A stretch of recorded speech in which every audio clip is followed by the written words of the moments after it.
para iniciar la clase. Buenas tardes, iniciamos la clase. Dejo con ustedes al profesor Hernán Frigolet. Bienvenido. Gracias, bienvenidos a todas y a todas. Y bueno, a los que lo ven diferido, también bienvenidos. Vamos a compartir inmediatamente y voy a partir compartiendo. Yo les envié un documento que era el Manual de Finanzas Públicas, pero ahí de ese documento, ahora ya sabría cómo hacerlo, gracias a un consejo que nos dio Carlos Mancilla, que al momento de imprimir podría haber seleccionado las páginas que me interesaba del manual y haber hecho, en lugar de una impresión física, haber hecho una impresión virtual y me habría quedado un PDF con las páginas a imprimir.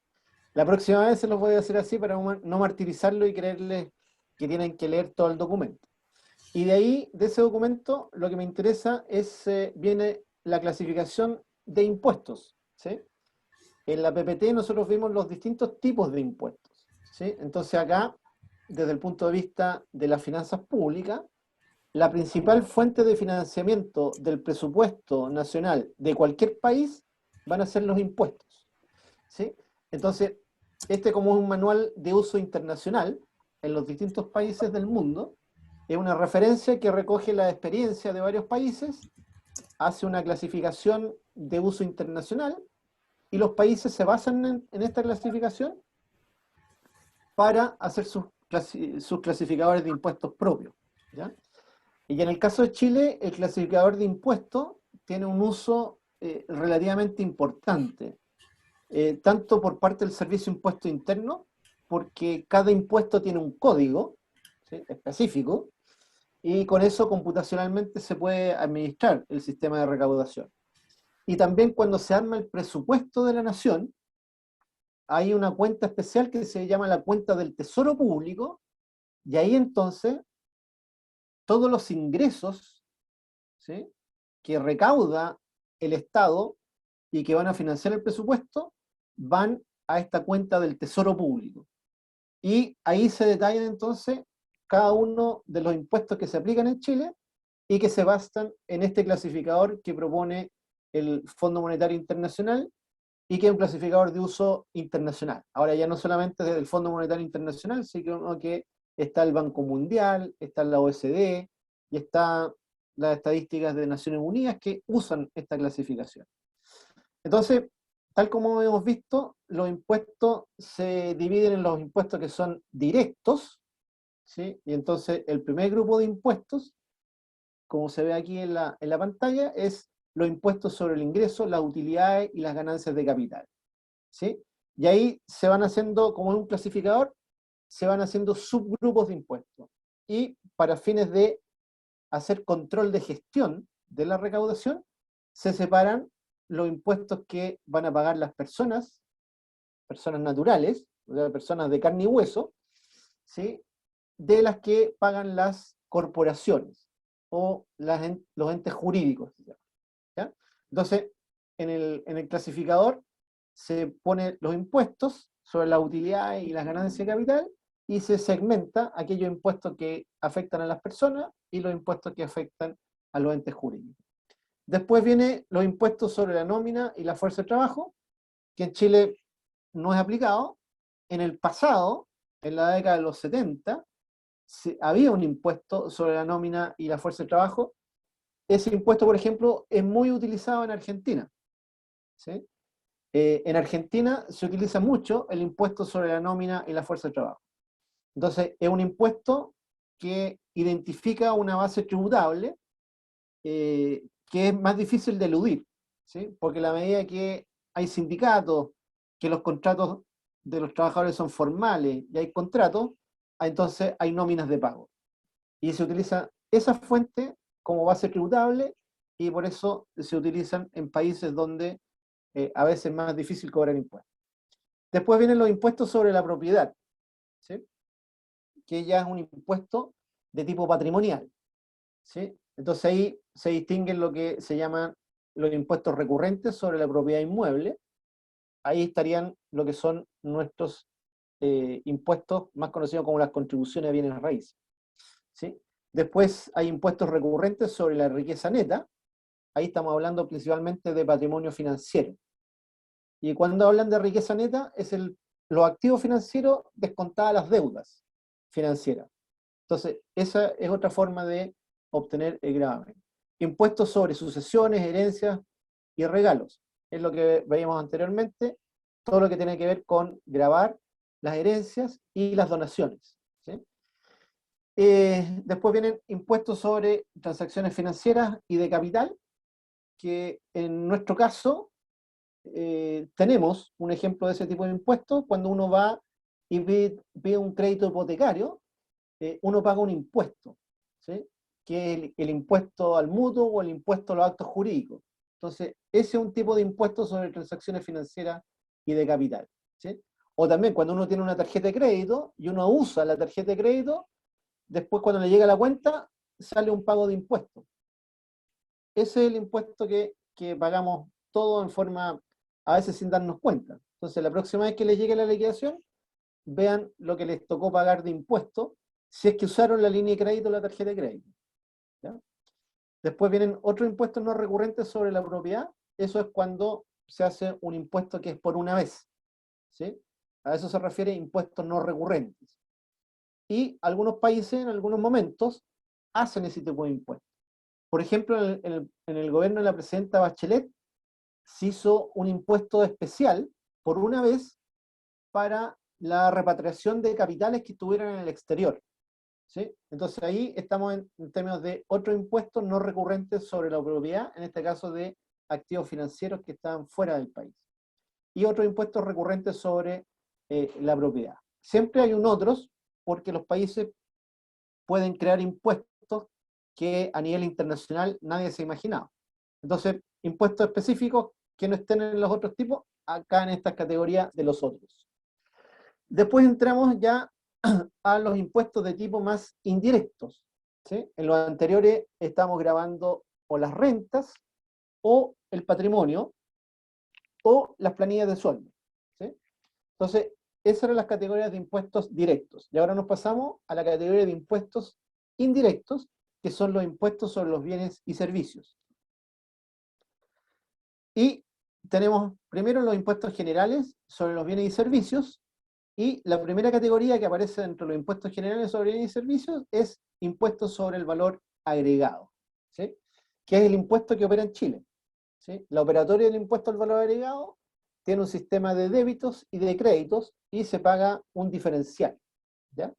Ese es el caso del impuesto al valor agregado. En otros países, y en Chile antiguamente, antes del impuesto al valor agregado, se utilizaba lo que se llama el impuesto sobre las ventas. Y ahí en el fondo es, por cada unidad vendida, hay un porcentaje que es impuesto, ¿sí? Y ahí el que vende el producto es el recaudador y tiene que pagarle esa plata al fisco, ¿sí? Entonces no entra en un sistema de débitos y créditos para determinar un pago como es el impuesto al valor agregado. Después están los impuestos sobre el volumen de ventas y otros impuestos generales sobre los bienes y servicios, que en general en Chile esos impuestos no se han aplicado, ¿sí? Después caemos dentro de los impuestos de bienes y servicios, lo que se llaman los impuestos selectivos. Y nosotros en Chile tenemos dos tipos de impuestos selectivos. El que más aporta al fisco de Chile es el impuesto a los combustibles, ¿sí? Y ese lo pagamos todos, los que tenemos vehículos, y pasamos una bomba encima. Entonces, si le echamos diésel o le echamos gasolina a nuestro vehículo, estamos pagando un impuesto selectivo, lo que se llama el impuesto específico a los combustibles, ¿ya? Y estos impuestos son por unidad física, ¿sí? En el caso de Chile, la unidad sobre la cual se fija el impuesto específico es el metro cúbico, ¿sí? Entonces, por cada metro cúbico de gasolina se pagan 6 UTM, ¿sí? Entonces, el impuesto específico, en el caso de los combustibles en Chile, es un impuesto que está indexado por IPC. O sea, cada vez que sube el IPC, que sube la UF, también sube el impuesto específico que pagamos en las gasolinas o en el diésel. Y el otro impuesto selectivo que tenemos nosotros, el otro impuesto específico que existe en Chile, es el impuesto al tabaco, ¿sí? Más conocido como el impuesto a los cigarrillos, ¿ya? Que también es un impuesto específico que grava todo el consumo de cigarrillos. Después hay impuestos que gravan las utilidades de los monopolios fiscales, ¿sí? Que en nuestro caso son impuestos que gravan a las utilidades de todas las empresas públicas, ¿sí? Y ahí tenemos una tasa que es una tasa fija del 40%, que se aplica a todas las utilidades de las empresas públicas, ¿sí? Después están los impuestos sobre el uso de bienes y sobre el permiso para usar bienes o realizar actividades. Y aquí, ¿qué es lo que cae? Las patentes municipales, ¿sí? Las patentes municipales es un derecho que hay que pagar para poder realizar cualquier actividad productiva, ya sea de bienes o de servicios. Después viene el impuesto sobre los vehículos automotores, nuestros permisos de circulación, ¿sí? Y finalmente una categoría de otros, porque los países pueden crear impuestos que son específicos, ¿sí? Después tenemos impuestos sobre el comercio y las transacciones internacionales, y ahí lo principal que se aplica en Chile son los famosos derechos de aduana y otros derechos de importación, ¿sí? Que en nuestro caso cada vez se recauda menos, porque como Chile ha firmado contratos de libre comercio con la mayor parte de nuestros socios comerciales, entonces lo que venga a Estados Unidos no paga derechos de aduana, lo que venga a la Unión Europea tampoco, y lo que venga de los países asiáticos, China, Corea, Japón, eh, Vietnam, Tailandia, tenemos firmados prácticamente con todo el sudeste asiático, tenemos firmados tratados de libre comercio, y por lo tanto todo lo que se importa de esos países no pagan derechos de aduana, ¿sí? Lo que hoy por hoy está pagando derechos de aduana es principalmente el petróleo que importamos de África, que importa el ENAP, y como no tenemos tratado de libre comercio con esos países, hay que pagar el 6% que es el arancel aduanero general. Después están los impuestos sobre las exportaciones, ¿sí? Que nosotros en Chile no usamos impuestos sobre las exportaciones, pero nuestros vecinos trasandinos, los argentinos, una de las principales fuentes de recaudación que tiene son los impuestos sobre las exportaciones. Entonces, si hacemos la comparación con Argentina, Argentina tiene dificultades para recaudar el impuesto a la renta, tiene dificultades para recaudar los impuestos indirectos, tipo IVA o tipo impuestos sobre las ventas. Entonces recurre al impuesto sobre las nóminas, ¿sí? Sobre las nóminas de pago de los sueldos de los trabajadores, y recurre también al impuesto sobre las exportaciones, ¿sí? Entonces, porque son bases muy tangibles y fáciles de fiscalizar, ¿ya? Entonces, Argentina usa mucho el impuesto sobre las exportaciones. Nosotros no lo usamos, ¿sí? Utilidades de los monopolios de exportación o de importación, ¿sí? Hay países que el Estado autoriza figuras monopólicas para regular todo lo que es el comercio internacional. Y esos monopolios pagan, ¿sí? En el caso de Chile nosotros tenemos un impuesto que es especial, que es el impuesto a los casinos, ¿sí? Entonces ahí hay impuestos que tienen estas características porque el casino tiene una connotación de monopolio, ¿sí? Porque se autoriza un casino a nivel regional o puede haber más de uno en una región siempre y cuando tienen que estar a más de 100 kilómetros de distancia el uno del otro, ¿ya?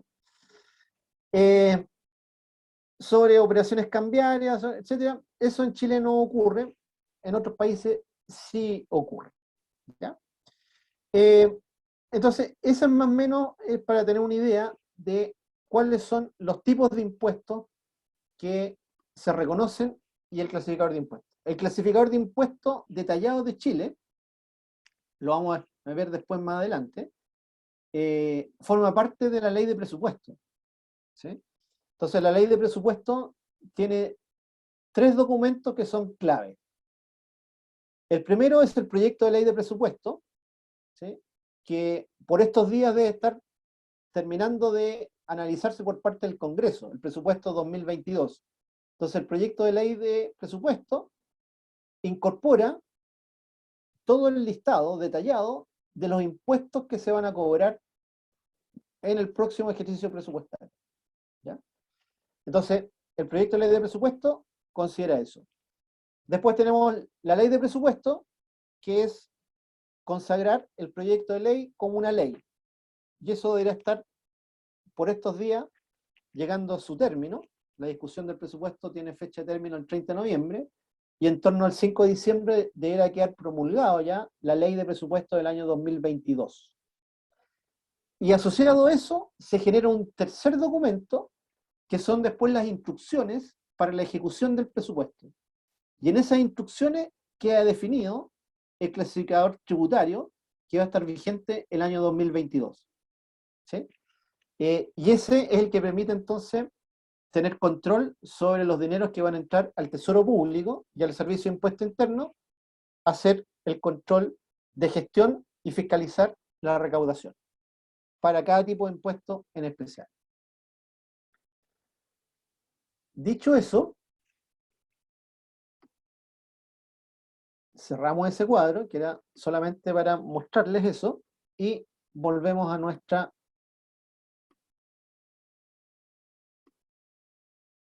la PPT con la que estuvimos trabajando la semana pasada. Y ahora lo ponemos en modo presentación.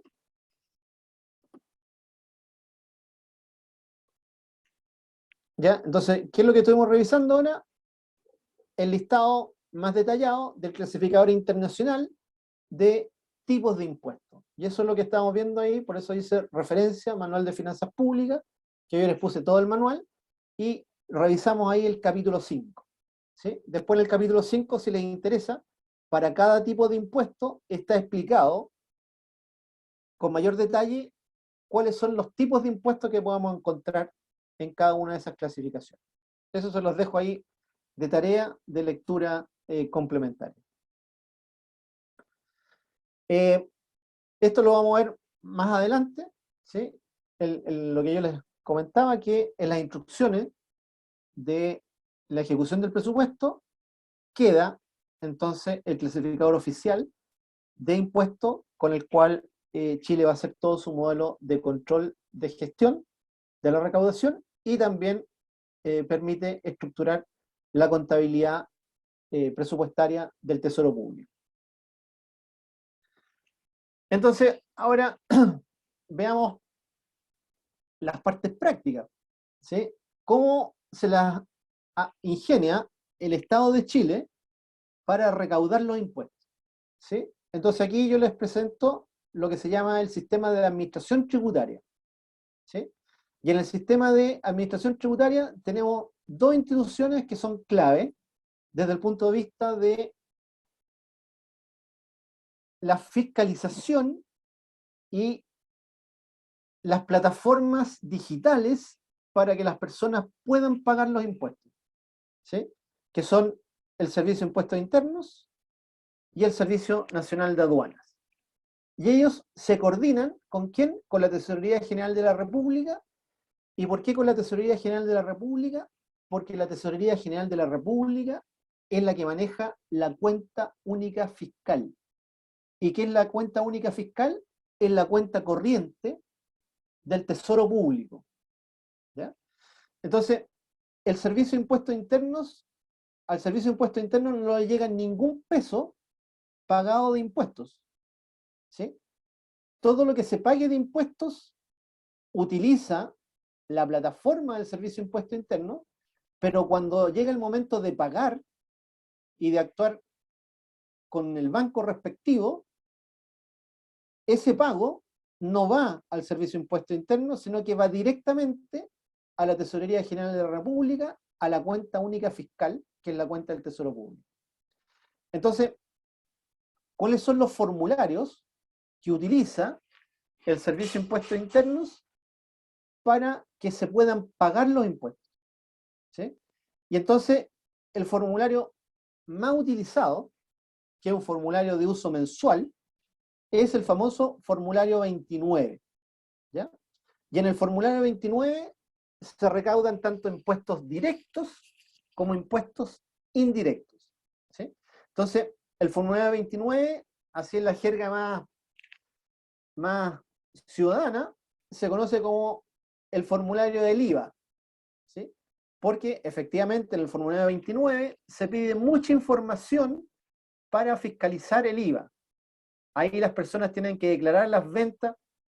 El formulario 29 en general se tienen que pagar los impuestos del mes anterior. Por ejemplo, ahora, ya pasó la fecha, los 20 de cada mes se tienen que pagar los impuestos asociados a las ventas y a las compras del mes de octubre.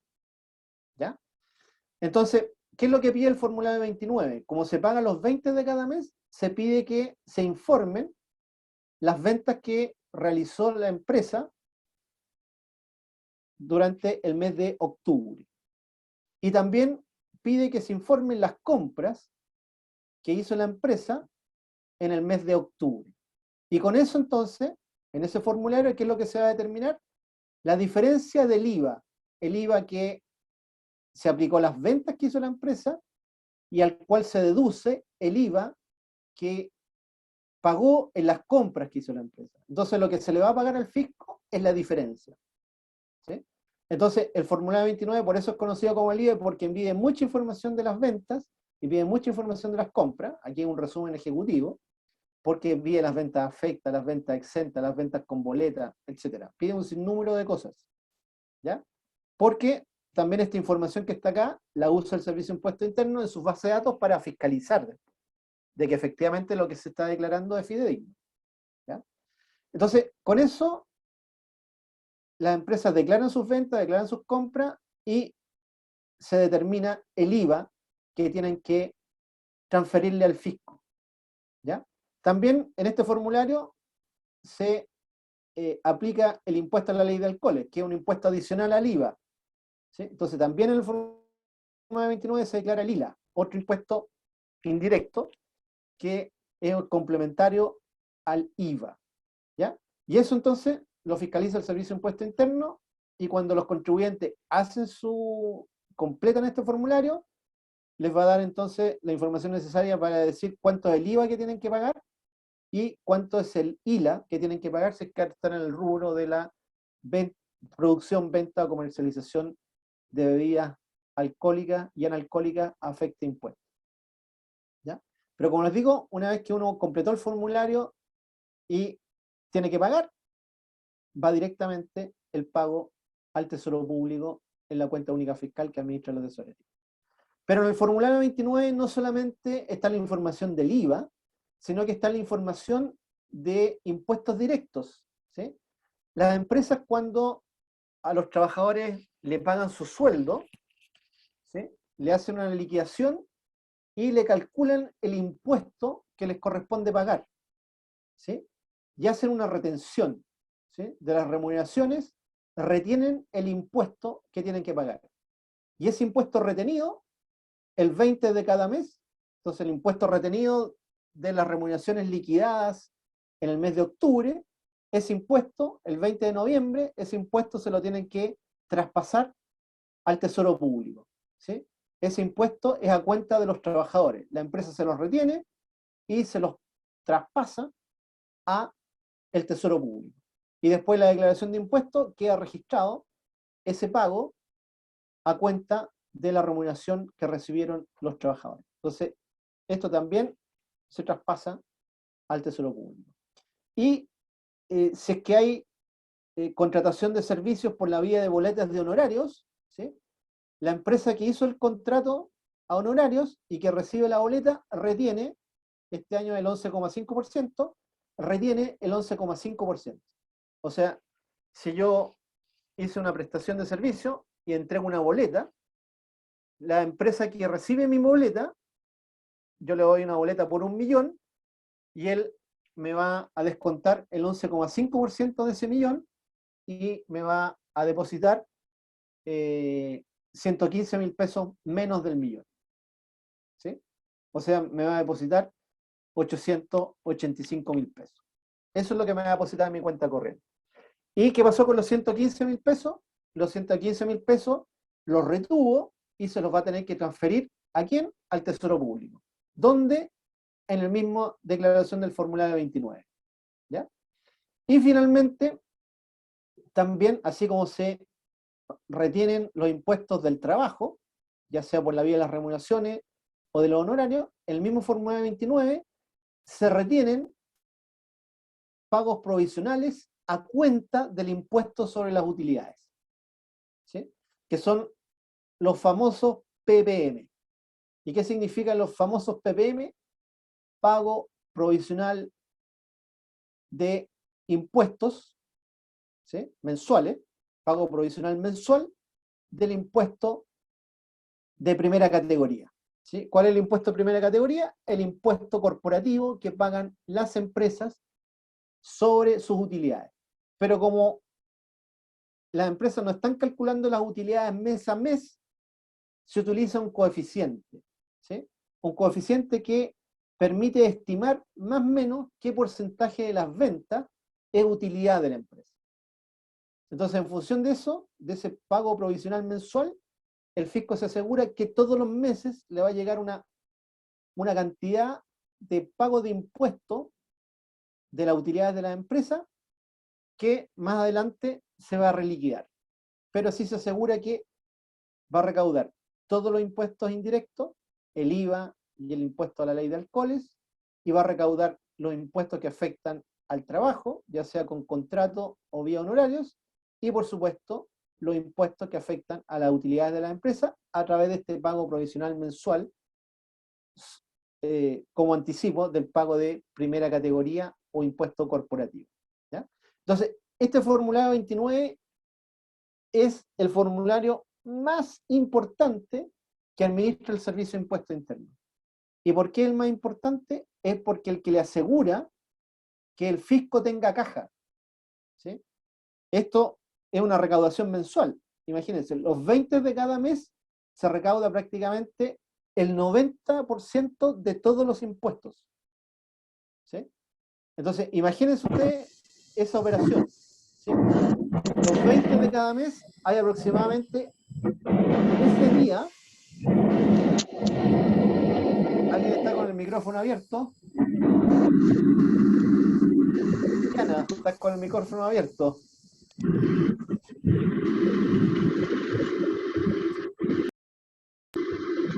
Ahí. ¿Ya? Entonces, el formulario 29 recauda en un día, ¿sí?, impuestos de 900.000 contribuyentes, ¿sí?, que son las empresas que hacen la declaración del formulario 29. Pero en este formulario 29 hay impuestos de muchos más contribuyentes, de partida de todos los trabajadores que están en las nóminas, de todos los que emitieron boletas en el mes anterior, ¿sí? O sea, tenemos prácticamente el universo de los 8 millones de contribuyentes que van a llegar el día 20 de cada mes a las arcas fiscales, ¿ya? Entonces, por eso este formulario, sin lugar a duda, es el formulario más importante que gestiona el Servicio de Impuesto Interno. Entonces, todos los meses, el 20 de cada mes, se alimenta la caja fiscal, ¿sí? Llegan todos estos recursos directos a la cuenta única fiscal, que es la cuenta del Tesoro Público.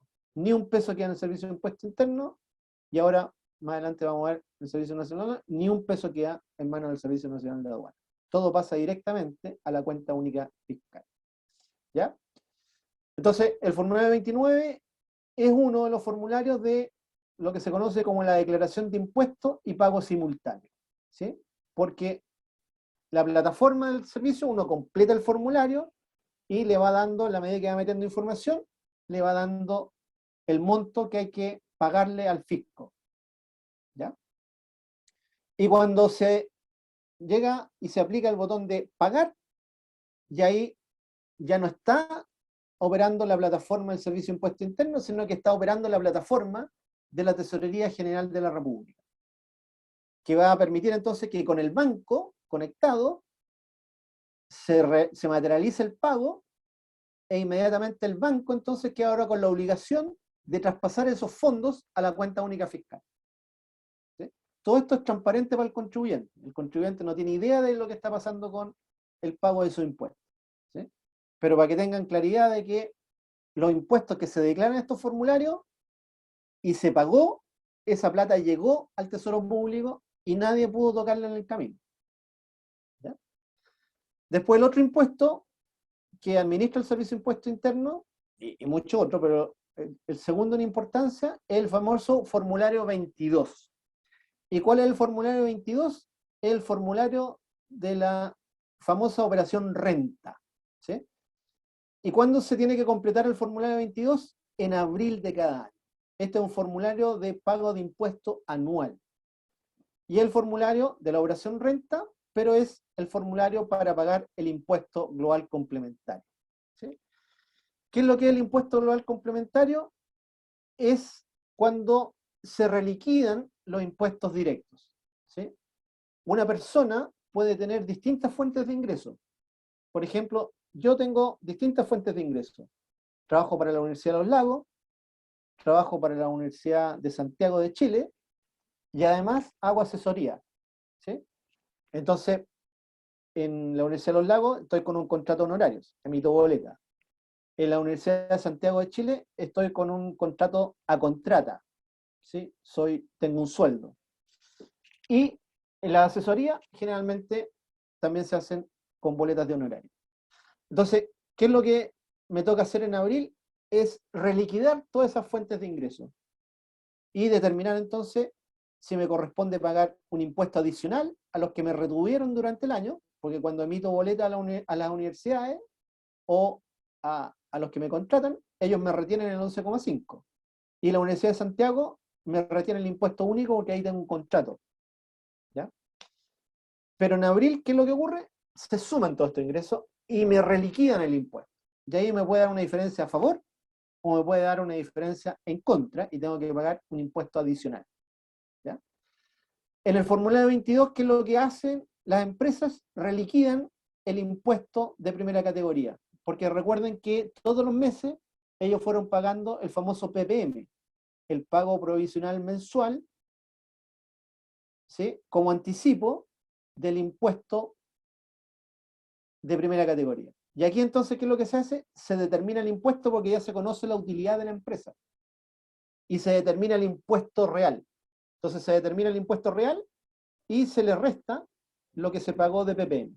Y ahí nuevamente nos puede dar que hay que pagar un impuesto adicional porque los pagos provisionales fueron insuficientes, o me van a devolver porque los pagos provisionales pagué de más y me devuelven. ¿Ya? Entonces, eso es lo que está en el formulario 22. ¿Tengo una pregunta en el chat, parece, o no? Sí, dice que no está compartiendo pantalla, sin embargo yo la veo. Se ve en miniatura la presentación. ¿Puedes Pero chequearlo? pero la tengo en grande yo. Debe ser un Sí, problema en su yo monitor. también, sí, yo también la veo en grande. Pablo, tendrías que chequear en tu celular o tu Sí, sí, monitor. pillé acá, me había equivocado, había apretado la cuestión. Ahora sí lo veo bien, disculpen. Ya, Gracias. perfecto. Está bien, Ya, está bien. ya.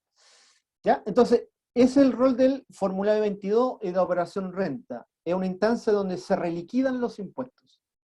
Afecta a las personas naturales y afecta también a las empresas. ¿Sí? Y por eso una operación renta donde todos los contribuyentes tienen que hacer en el mes de abril ese proceso. Y este formulario 22 genera mucho estrés para los contadores porque ellos tienen que entregar todas las declaraciones juradas en el mes de marzo. Y todas esas declaraciones juradas, el Servicio de Impuesto Interno las mete a sus bases de datos, y con eso el Servicio de Impuesto Interno nos prepara, a nosotros, personas naturales, y a las empresas más pequeñas, si es que tienen sistema de contabilidad simplificada, les prepara sus declaraciones de impuestos, ¿sí? Una propuesta de la declaración de impuestos. Que yo todos los años uso esa propuesta como base y la corrijo en lo que corresponda de información que no haya quedado registrada en la declaración jurada, o que la declaración jurada esté errónea o no se capturó, etc. ¿Ya?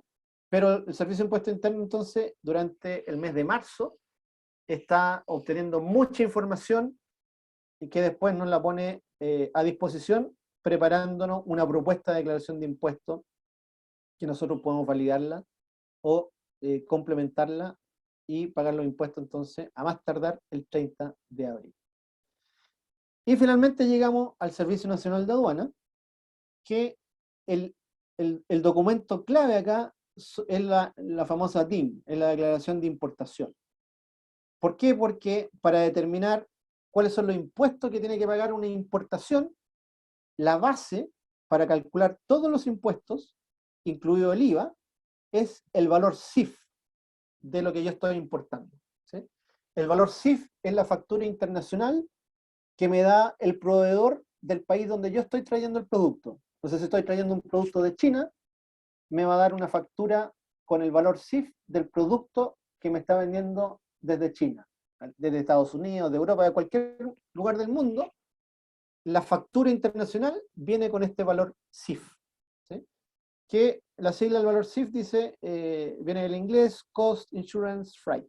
El costo del producto más el seguro para el transporte internacional, más el costo del transporte internacional. Entonces, ese valor CIF es el que se usa en Chile para determinar cuál es el IVA que hay que pagar.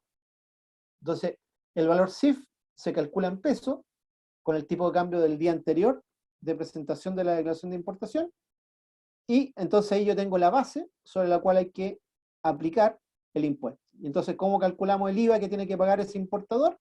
Va a ser el 19% del valor CIF en peso que viene en la factura de importación internacional. Y si el producto que estoy importando no tiene tratado de libre comercio con Chile, va a corresponder pagar el derecho de aduana, que va a ser determinado aplicando una tasa del 6% sobre el mismo valor CIF. ¿Ya? Entonces, ahí, esto es sobre base diaria. Este proceso es 24/7. ¿Sí? ¿Por qué es 24/7? Porque el Servicio Nacional de Aduana tiene por norma que si los impuestos no están pagados, ¿sí? O no está suscrito el compromiso de pagarlos, porque hay algunos impuestos que se pueden diferir, pero si no está hecho ese trámite, el pago o la tramitación en la Tesorería General de la República, el diferimiento, los productos no se pueden retirar de los recintos aduaneros. ¿Ya? Entonces, esta recaudación ocurre todos los días, en cualquier horario, porque obviamente las declaraciones de importación llegan cuando llega el barco, y el barco puede llegar a las 2 de la mañana o puede llegar a las 6 de la tarde, y los procesos entonces están en línea y tienen que estar en línea 24/7. Y nuevamente, todos estos impuestos que están acá, el IVA a las importaciones y los derechos de aduana, se completan los formularios de rigor, que los completan las agencias de aduana, y las agencias de aduana son las que hacen los pagos a nombre de sus clientes. Y cuando la gente de aduana hace el pago, eso va directamente a través de la plataforma acá se llama SISEX, el Sistema Integrado de Comercio Exterior, va directamente, nuevamente, ¿a dónde? A la cuenta única fiscal, que es la cuenta del Tesoro Público en Chile. ¿Sí? Entonces, aquí también, lo que se paga acá por el comercio internacional, va todo directo, desde el importador, desde su cuenta corriente, a la cuenta única fiscal. No pasa nada, nada de eso es intermediado por el Servicio Nacional de Aduanas. Nada de lo que recauda el Servicio de Impuesto Interno es intermediado en alguna cuenta del Servicio de Impuesto Interno. Pasa todo directamente a la cuenta única fiscal. Y con eso entonces se ha hecho todo el proceso, el modelo de control de gestión que nos permite recaudar. ¿Ya? Y con eso después la Tesorería General de la República hace la caja. Aquí tienen que todo lo del comercio exterior alimenta la caja sobre base diaria, y todo lo que tenga que ver con el Servicio de Impuesto Interno alimenta la caja sobre base mensual. Y con eso entonces el fisco tiene flujo de caja. ¿Sí? Ustedes ya saben lo importante que es tener flujo de caja. Para el fisco también es igualmente importante, porque ese flujo de caja, después la Tesorería General de la República, ¿qué es lo que hace? Se la tiene que traspasar a las instituciones del Estado. ¿Ya? Entonces la Tesorería General de la República tiene en sus manos todo lo que se recaudó por la vía de impuestos. a través del Servicio de Impuesto Interno, de la plataforma de declaración y pago, o a través del Servicio Nacional de Aduana, a través de la plataforma CISEX, de Comercio Exterior. Y con eso entonces la Tesorería General de la República está en condiciones de pasarle al Estado, ¿sí?, lo que está en la ley de presupuesto reconocido como aporte fiscal, ¿sí? Ahí está entrando entonces la Dirección de Presupuesto, que es la otra que articula todo este proceso. La Dirección de Presupuesto es la que maneja el control presupuestario.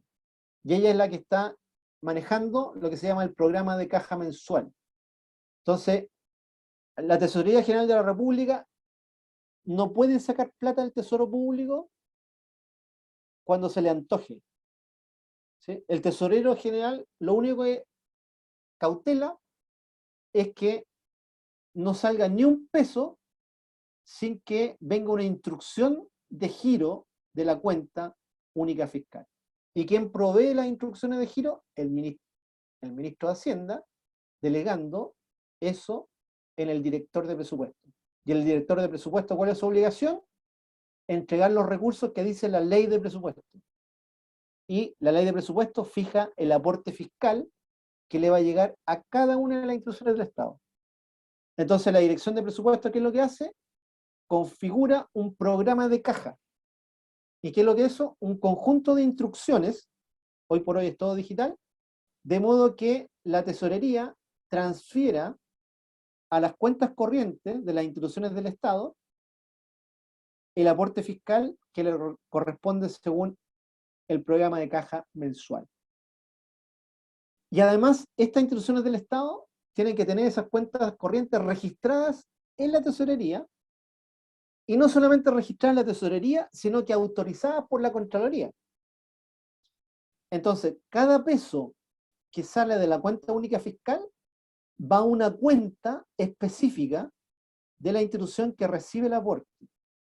Y esa cuenta específica tiene que estar informada previamente a la tesorería y visada, autorizada por la Contraloría. ¿Ya? Y ahí entonces las instituciones reciben su flujo de caja mensual. Y con eso van y ejecutan su presupuesto, ¿sí? Y ahí van a pagarle al personal, pagarle a los proveedores, van a hacer su gasto de inversión, etc. ¿Sí? Entonces, ahí estamos haciendo lo que se llama la distribución. ¿Ya? Esto para completarle la figura porque no tiene que ver con la cosa tributaria, ya tiene que ver con lo que se recaudó de impuestos, cómo se le traspasa entonces a los distintos servicios del Estado. Y aquí está, en forma resumida, cómo se hace el proceso y quiénes intervienen. ¿Ya? Entonces, lo que tenemos que tener claro es que no hay ningún peso que salga de la cuenta única fiscal que no tenga detrás una autorización. Y esa autorización la tiene que recibir el tesorero. ¿De quién? Del director de presupuesto. Por supuesto, todo eso está delegado más abajo, porque estas son instrucciones que vienen digitales. Y son instrucciones que van directamente después al Banco del Estado para que haga las transferencias por vía electrónica. ¿Ya? Entonces, ¿qué es lo que tiene que hacer la tesorería? La tesorería administra la cuenta única fiscal, ¿sí?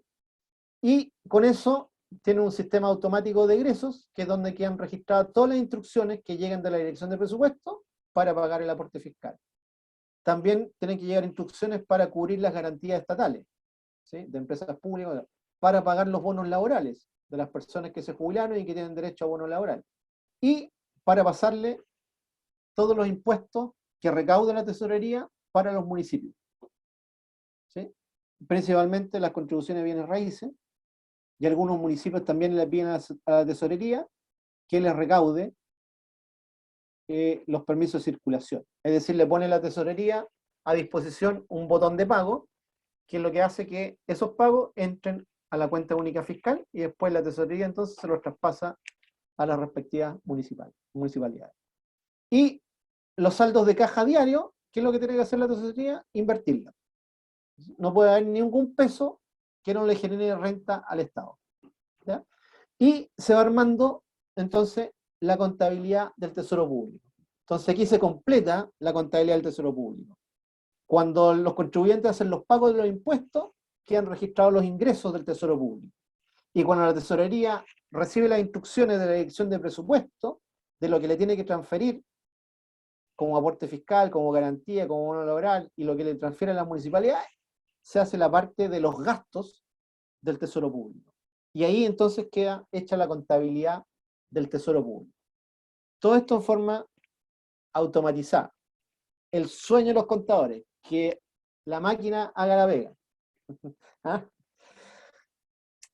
Bueno, el Estado trabaja así.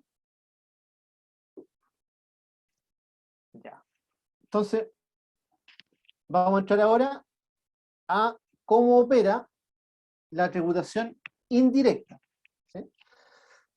Entonces, primero vamos a ver, no voy a entrar en el detalle propiamente del formulario, no voy a hacerles la pega del contador, sino que voy a darles los principios de cómo se articula este modelo. ¿Ya? Entonces, ¿cómo opera el modelo general del IVA? ¿Sí? Entonces, primero tenemos que consignar dónde, en el formulario 29, ¿sí? Y nosotros como contribuyentes tenemos que tener claro cuáles son los bienes y servicios que están afectos al IVA y los bienes y servicios que están exentos del pago del IVA. ¿Sí?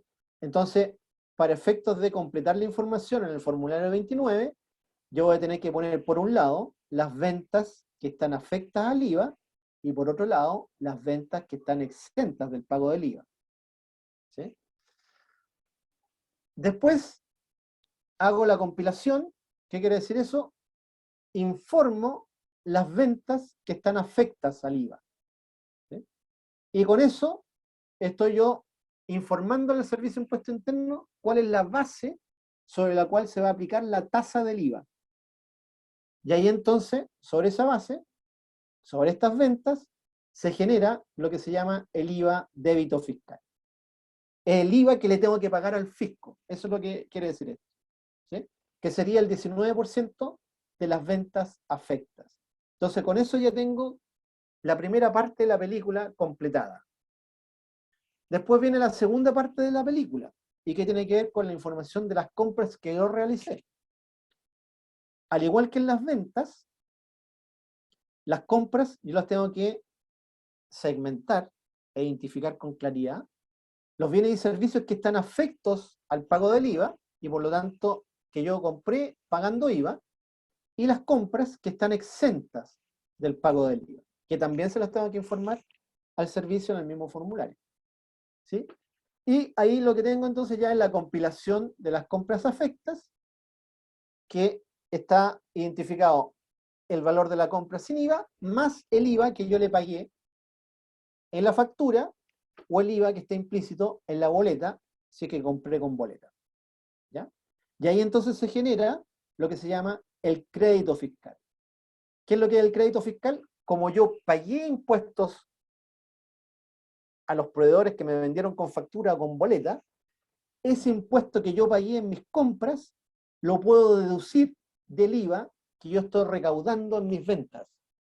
Y finalmente lo que le voy a tener que pagar al fisco es el IVA que recaudé por mis ventas y le descuento el IVA que pagué por mis compras.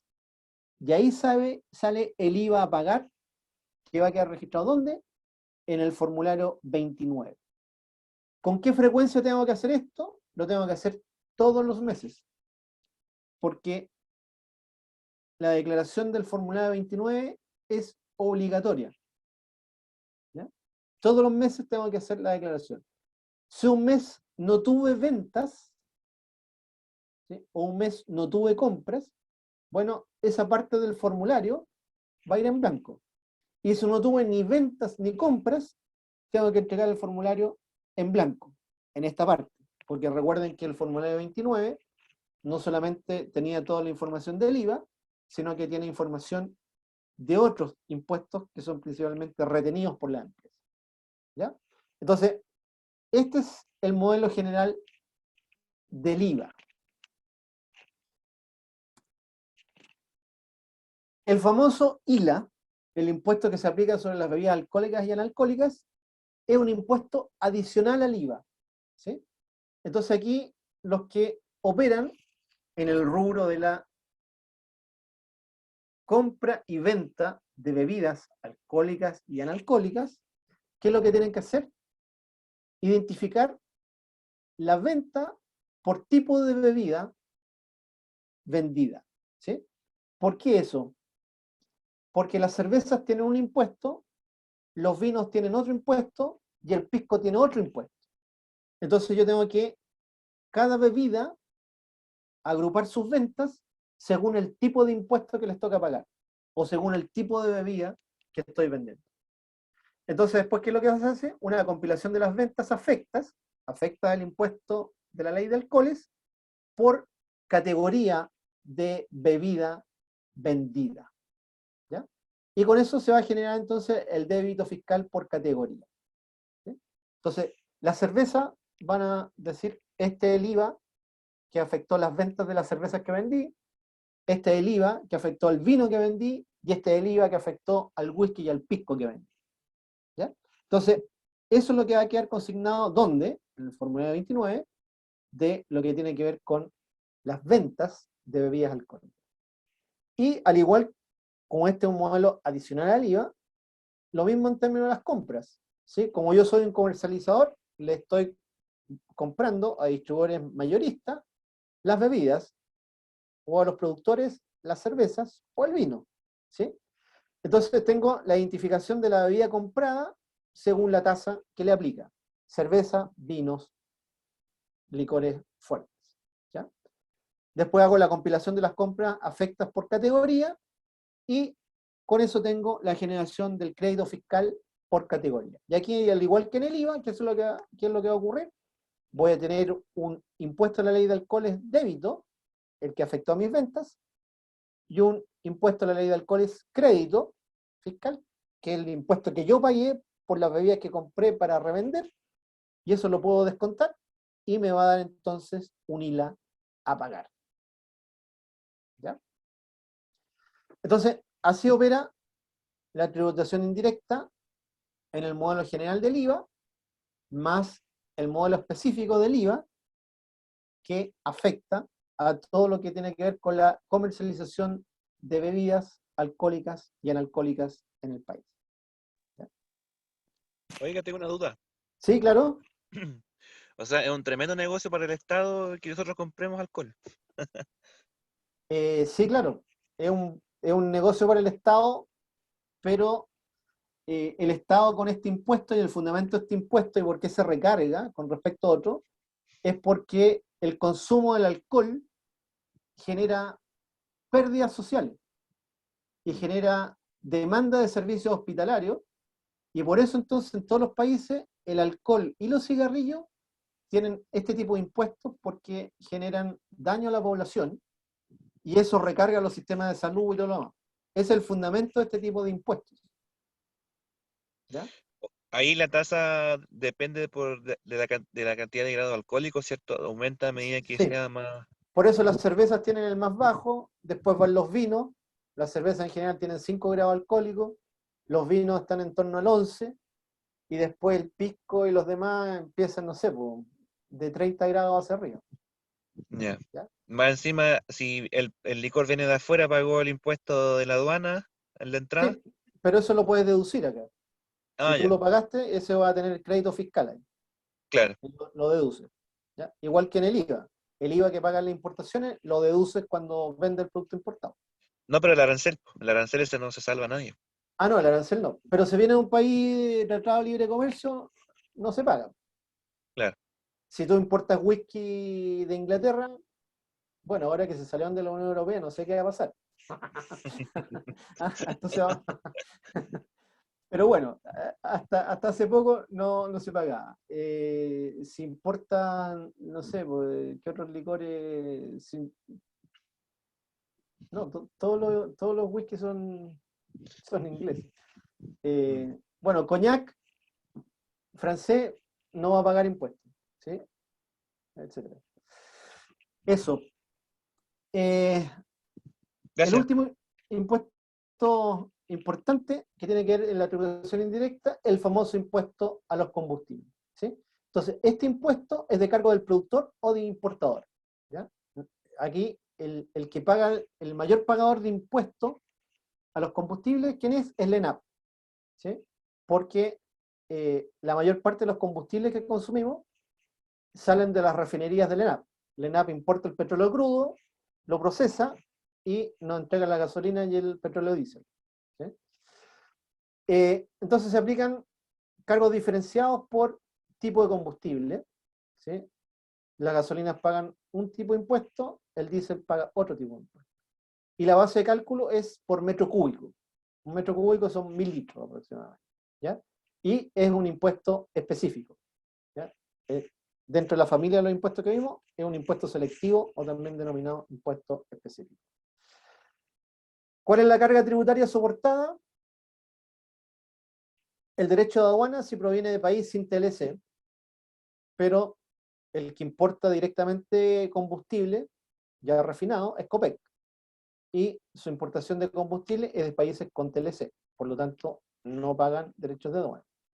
Sí, todos tienen que pagar el IVA general, en el caso de la ENAP, al petróleo crudo que importe, y en el caso de la COPEC, a la importación de combustibles ya refinados.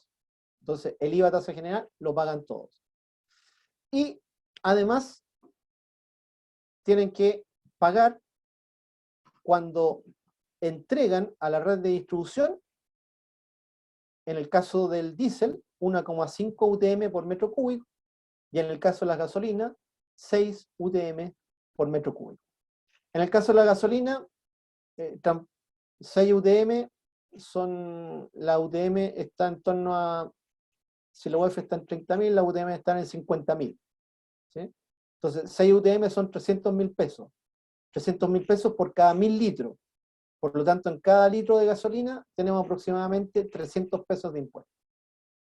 Y en el petróleo diésel tenemos la cuarta parte, ¿sí? Si en la gasolina estamos con 300 pesos de impuesto, en el caso del petróleo diésel estamos con la cuarta parte, es decir, 75 pesos de impuesto, ¿ya?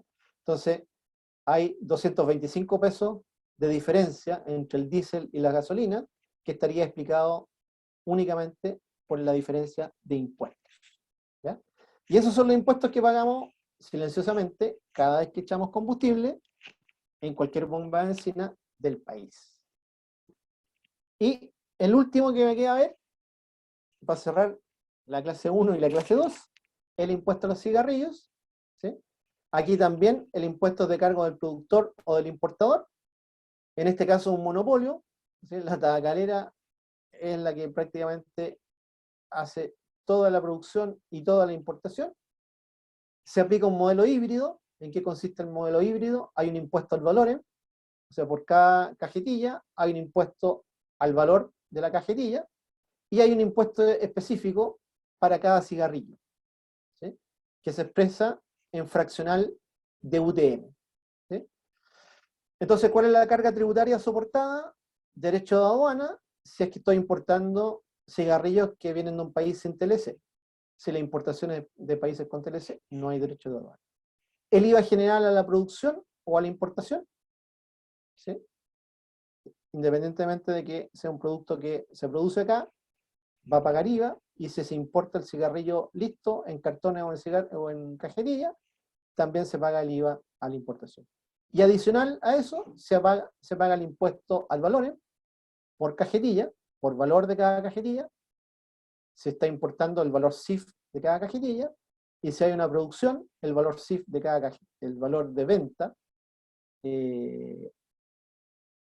a nivel de costo de producción, se paga el impuesto al valor por cajetilla, y después un impuesto que es fraccional de UTM por cada cigarrillo que va en la cajetilla, ¿sí?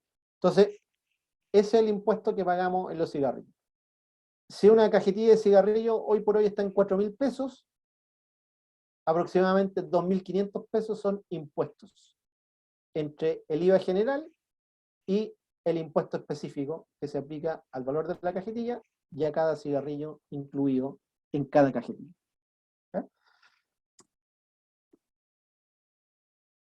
Aquí ya quedamos para es un anticipo de la próxima clase que tiene que ver con lo que vamos a ver ya de impuestos directos, todo lo que tiene que ver con impuestos a las empresas de mayor tamaño. ¿Ya? Que he anunciado hoy como ayuda a memoria para el inicio de la próxima clase. ¿Ya? Espero no haberlos, este era un poquito más árido el tema, no haberlos aburrido. Traté de explicarle cómo es la mecánica de recaudación, toda la institucionalidad que trabaja detrás de esto, para que efectivamente podamos pagar los impuestos el día 20 de cada mes, podamos hacer nuestra declaración de impuestos en abril de cada año, y que todos esos recursos fluyan y lleguen desde las cuentas corrientes de cada uno de nosotros a la cuenta única fiscal, y si toca que el fisco nos devuelva de la cuenta única fiscal a nuestras cuentas corrientes. ¿Sí? Yo tengo Y una después duda. ya entrar a la parte más de impuestos. Sí, claro, dime. Me llama la atención el tema de la carga de los impuestos que pagan las utilidades de las empresas públicas, el 40%. Sí, ¿Y el resto queda en la empresa pública o también llega a las arcas fiscales? también llega a las arcas fiscales, porque después hay una obligación de transferencia de utilidades desde las empresas públicas a la cuenta única fiscal. Ya, entonces son parte del ingreso de la tesorería entonces. También. Ya. Pero eso ya no son Y- impuestos. No, ya es como Lo que utilidad. tienen que pagar, sí o sí, y los PPM que hacen, es sobre la base del 40%. Ya. ¿Ya? También hacen PPM, igual que el resto de las empresas. ¿Sí? Todos los meses van haciendo pagos provisionales mensuales, pero la tasa que está implícita del 40%, por lo tanto el coeficiente que se aplica sobre las ventas es mayor que el de las empresas privadas. Ujú. Es, Y sí, sí, dime. disculpe. Lo otro que quería preguntarle es básicamente en base a su experiencia, em, la carga fiscal que tiene el Estado de Chile en este minuto en comparativa con los otros vecinos, por ejemplo. ¿Cuál sería más o menos? Porque si uno compara el PIB versus la recaudación fiscal, es como 1 de cada 5 pesos, puede ser, ¿o no? No, ese es un concepto de los ingresos fiscales, pero la carga tributaria, el pago de los impuestos, es un 17% del PIB, Ya, porque después le agregamos las transferencias a las empresas públicas, Codelco, están además las cotizaciones sociales, el 7% de salud, que es lo que recibe el fisco, y después están ingresos propios que reciben los servicios porque cobran por entregar algunos servicios o productos. claro, ¿Ya? Entonces, el ya, pago de impuestos propiamente tal, en Chile representa aproximadamente el 17%. Esa es la carga efectiva, ¿sí? ya. Porque nosotros ese 17% es lo que recaudamos, pero deberíamos recaudar un 20% más, porque 20% es la evasión que tenemos en Chile. Mm, ya, súper ¿Ya? alto. Sí, después vamos a ver esos temas, que son interesantes igual. Ya, ¿Ya? gracias. Eso, entonces, hasta aquí vamos a llegar hoy. Cubrimos más o menos todo lo que está en el programa y quedamos listos para entrar a los impuestos ya corporativos y después los impuestos personales. ¿Ya? Que eso lo vemos la próxima semana, lunes y miércoles, a la misma hora y en el mismo canal. Perfecto. Bien, cerramos. Muchas gracias, Hernán. Gracias a los alumnos asistentes y a quienes lo van a ver en diferido también, para que revisen y si pueden y quieren plantear algunas preguntas al inicio de la próxima clase. Eso, ideal. Ok, Que buenas estén todos tardes y muy que estén bien. todos muy bien. Igual. Chao, gracias. Chao. Chao, chao.